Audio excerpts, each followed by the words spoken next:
बेलन की त्रिज्या 7 मीटर और ऊंचाई 10 मीटर है, तो वक्र पृष्ठीय क्षेत्रफल ज्ञात करना। वक्र पृष्ठीय क्षेत्रफल मतलब बेलन का वक्र पृष्ठीय क्षेत्रफल ज्ञात करना। सबसे पहले बेलन का फिगर ड्रॉ करिए, ये हो गया। ये मेरा क्या होता है, त्रिज्या होता है, त्रिज्या। और ये मेरा क्या होता है, हाइट होता है, h मतलब ऊंचाई, ये हो गया। और ये r हो गया। अब क्या बोल रहा है, त्रिज्या कितना दिया हुआ है 7 मीटर, तो ये मेरा 7 मीटर हो जाएगा, ये हो गया। ऊंचाई कितना दिया हुआ है 10 मीटर, तो ऊंचाई मेरा 10 मीटर हो गया। क्या बोला है, वक्र पृष्ठीय क्षेत्रफल ज्ञात करना। इसमें कुछ वैसा है नहीं, सिर्फ फॉर्मूला बेस्ड क्वेश्चन है। तो यहाँ देखिए, लिखिए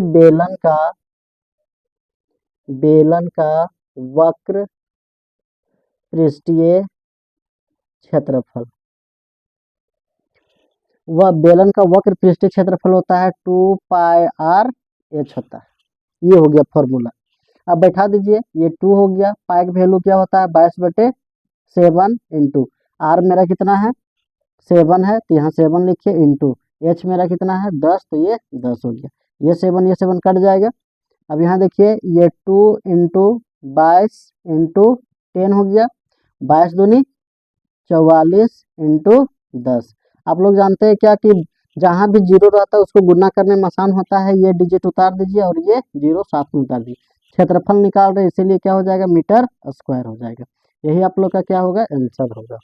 उम्मीद करते हैं कि यह क्वेश्चन आप लोग को बहुत अच्छी तरह से समझ में आया होगा। देखिए दूसरा क्वेश्चन, ये पहला क्वेश्चन था, दूसरा क्वेश्चन।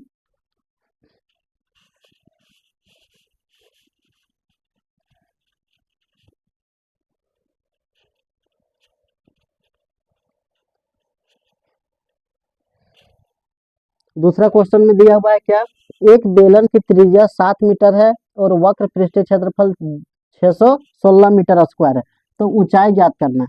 सबसे पहले हमको क्या करना है, बेलन का फिगर ड्रॉ करो, ये हो गया। ये मेरा क्या होता है, त्रिज्या हो गया,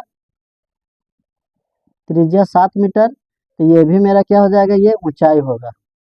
ऊंचाई को किससे लिखते हैं, h से लिखते हैं, ये हो गया। देखिए अब यहाँ क्या बोला है, बेलन वक्र पृष्ठीय क्षेत्रफल बोला है, तो किसका वैल्यू दिया हुआ है, वक्र पृष्ठीय क्षेत्रफल का वैल्यू दिया हुआ है, तो फॉर्मूला हम वक्र पृष्ठीय क्षेत्रफल का ही बैठाएंगे। तो बेलन का वक्र पृष्ठीय क्षेत्रफल, पृष्ठीय क्षेत्रफल, तो बेलन का वक्र पृष्ठीय क्षेत्रफल क्या होता है, अभी आप लोग देखे थे क्या, 2πr/h होता है, ये हो गया।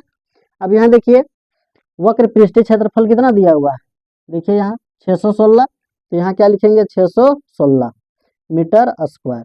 यहाँ 2 हो जाएगा, पाई का वैल्यू 22/7 इंटू त्रिज्या कितना दिया हुआ है 7 मीटर दिया हुआ है, तो 7 मीटर लिखिए, इंटू हमको क्या निकालना है, ऊंचाई निकालना है, मतलब h निकालना है। त्रिज्या कितना दिया हुआ है 7 मीटर, ये हो गया।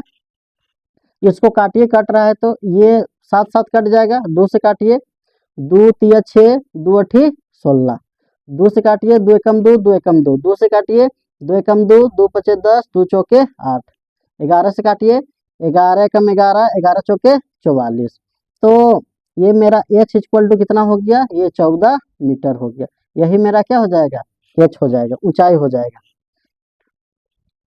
देखिए दूसरा नंबर क्वेश्चन था, देखिए तीसरा नंबर क्वेश्चन।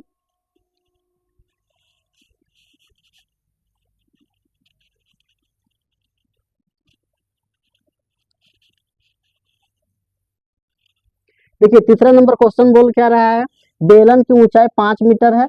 ये बेलन बनाइए, बेलन की ऊंचाई जो होता है, ये बेलन की ऊंचाई कितना दिया हुआ है, ये दिया हुआ है तुम्हारा ऊंचाई 5 मीटर दिया हुआ है। अब त्रिज्या कितना दिया हुआ है, यहाँ त्रिज्या 7 मीटर दिया हुआ है। अब बेलन का संपूर्ण पृष्ठीय क्षेत्रफल बोल रहा है। सबसे पहले फॉर्मूला पता होना चाहिए, होता है बेलन का संपूर्ण पृष्ठीय क्षेत्रफल। देखिए बेलन का संपूर्ण पृष्ठीय क्षेत्रफल क्या होता है 2πr r प्लस h होता है। ये हो गया। देखिए ये 2 हो गया, पाई का वैल्यू 22/7 इंटू आर मेरा कितना दिया हुआ है 7, तो 7 लिखिए ब्रैकेट 7 प्लस ये h मेरा कितना दिया हुआ है 5, तो यहाँ 5 लिखिए। ये देखिए ये 7 कट जाएगा, 22 दूनी 44 इंटू 7 और 5 कितना हो गया 12 हो गया। इसको गुना करिए, 12 चौके 48, हाथ में 4, 12 चौक 48, 48 और 4 52। ये क्षेत्रफल निकाल रहे हैं तो क्या होगा मीटर स्क्वायर होगा।